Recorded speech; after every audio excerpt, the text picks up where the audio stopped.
असलम, मेरी मजबूरी को समझो। तुम्हें धोखा देना मेरा मकसद नहीं था। मैं अपने दोस्त की बेवा से इसलिए शादी की कि उनकी बच्ची को सपोर्ट कर सकूं। दोस्त की बच्ची को सपोर्ट करने के लिए जरूरी थोड़ी था कि दोस्त की बीवी से शादी कर ले। वैसे भी तो सहारा बन सकते थे उनका आप। उनके अखराजात, उनकी जो भी चीजें थी, वैसे भी तो जिम्मेदारी उठा सकते थे आप। हाँ, मैं उठा रहा था जिम्मेदारी, लेकिन लोग बातें कर रहे थे, तोहमत लगा रहे थे उन लोगों पर। जावेद प्लीज, ये सब बहाने मेरे साथ नहीं चलेंगे। देखो, कोई बहाना नहीं है। मैंने सब कुछ मजबूरी में होकर किया है। नहीं, अगर आपने मजबूरी में कदम उठा लिया तो ये बात हमें आपने पहले क्यों नहीं बताई? छुपाई क्यों आपने हमसे ये बात? और अगर अब तक छुपाया हुआ था तो आज क्यों खोला इस राज को? छुपा रहने देते ना इसे। और मैं इस खुशफहमी में जिंदा रहती कि मेरा शौहर मेरा ही है। मैं ये दोहरी जिंदगी नहीं गुजारना चाहता था। मुझे शर्मिंदगी होती थी।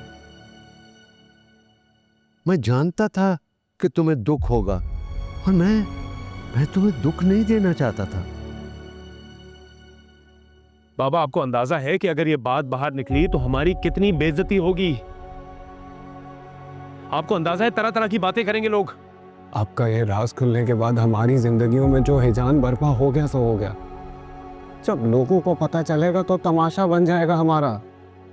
हंसेंगे लोग मुझ पे, मजाक उड़ाएंगे मेरा, कहेंगे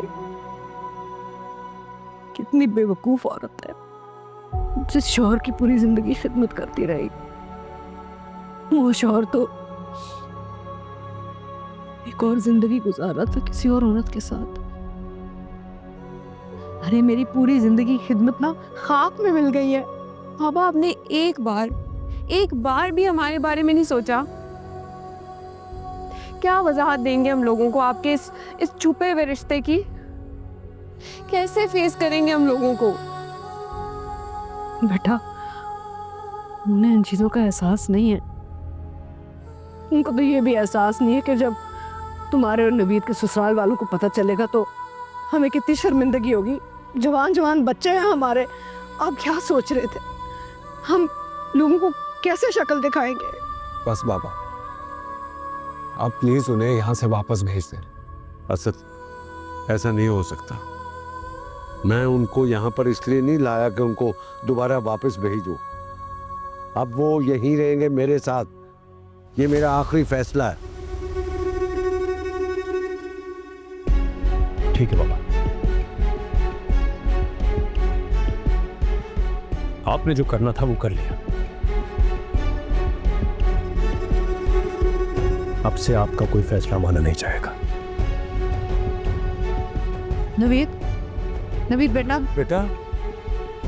नवीद, बस करे बाबा, हो गई। नवीद, मेरी बात सुनो।